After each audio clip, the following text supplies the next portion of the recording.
Selamat pagi, perkenalkan nama saya Anita Nova Sinaga, UGM 2581-670. Prodi Teknik Informatika kelas A2. Saya di sini akan mempresentasikan dengan mata kuliah Logika Informatika dengan judul Penentuan Sifat Kalimat Logika. Baik, materi pada hari ini adalah salah satu fondasi terpenting dalam logika informatika, yaitu penentuan sifat kalimat logika. Secara khusus, kita akan membahas dan membandingkan dua metode utama yang sering digunakan untuk menganalisis sifat-sifat kalimat ini, yaitu melalui pendekatan tradisional berupa tabel kebenaran serta pendekatan alternatif yang lebih efisien, yaitu tabel jarang. Mari kita mulai perjalanan logika kita hari ini. Mengapa kita perlu bersusah payah menentukan sifat kalimat logika? Apakah ia termasuk tautologi, kontradiksi, atau kontingensi? Jawabannya adalah karena keterampilan ini merupakan pilar fundamental dalam matematika diskrit, ilmu komputer, dan filsafat. Ada 3 hasil nyata yang kita dapat dari pemahaman ini. 1. Verifikasi program.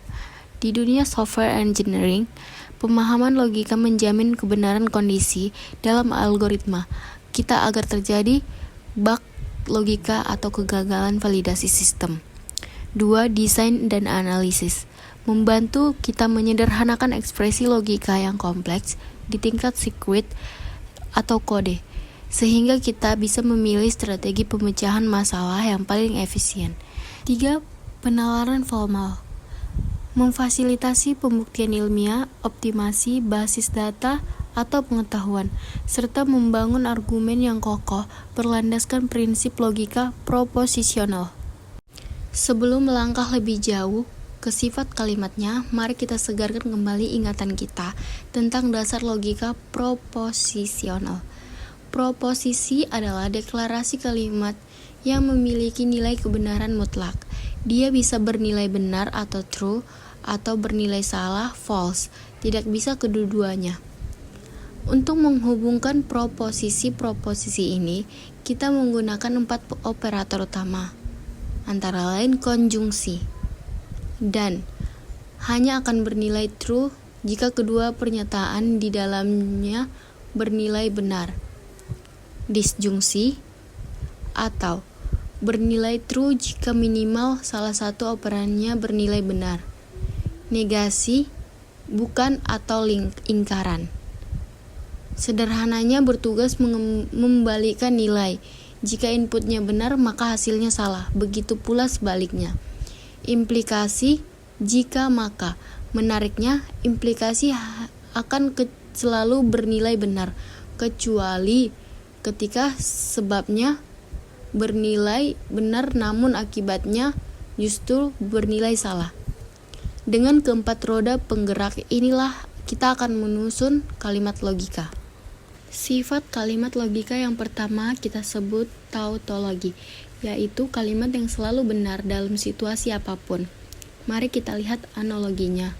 Jika hari ini hujan, maka hari ini pasti hujan atau panas. Perhatikan tabel kebenaran.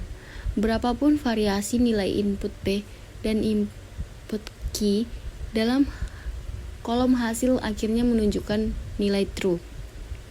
Jika dianalisis dengan metode tabel jarang yang fokus mencari baris pengecualian atau baris bernilai salah, maka tabelnya akan kosong, karena tidak ada satupun pengecualian yang membuat kalimat ini bernilai salah. Kebalikan dari tautologi adalah kontradiksi, yaitu kalimat logika yang selalu salah dalam kondisi apapun. Analoginya sangat sederhana. Hari ini hujan dan hari ini tidak hujan. Secara logika alam semesta, mustahil kedua hal tersebut terjadi bersamaan di satu titik waktu yang sama. Jika Anda perhatikan tabel kebenaran, seluruh baris hasil akhirnya konsisten menghasilkan nilai F atau false. Bila kita menggunakan metode tabel jarang, untuk melacak adakah kemungkinan kalimat ini bernilai benar atau T, kita tidak akan menemukan satupun baris penolong. Maka dari itu, Dalam pencarian nilai T, tabel jarang kalimat kontradiksi ini akan berstatus kosong.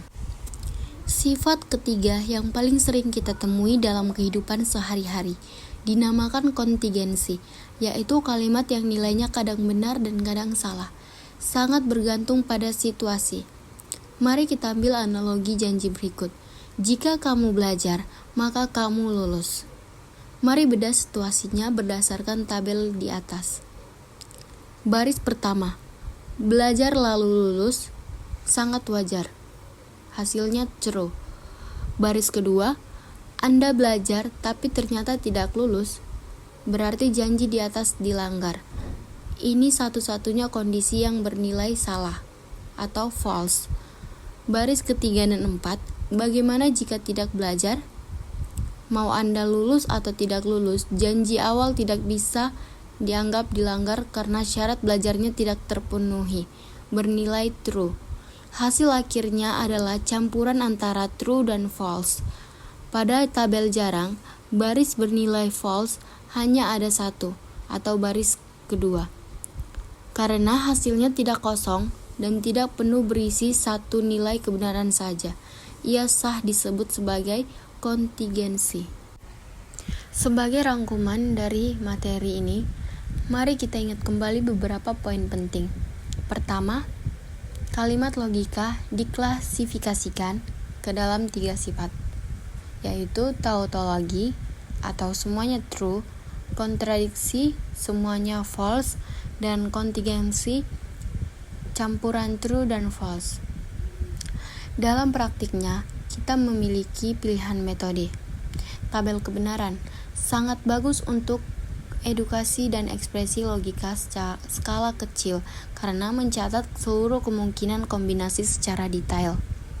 Tabel jarang jauh lebih efisien untuk ekspresi berskala besar karena hanya fokus menyimpan kombinasi penting yang menjadi pengecualian. Kita juga mengenal optimasi tingkat lanjut seperti gabungan teknik BDD, SAT solvers, dan pemangkasan untuk efisiensi komputasi sirkuit digital. Sekian penjelasan dari materi saya. Lebih dan kurangnya saya mohon maaf. Terima kasih.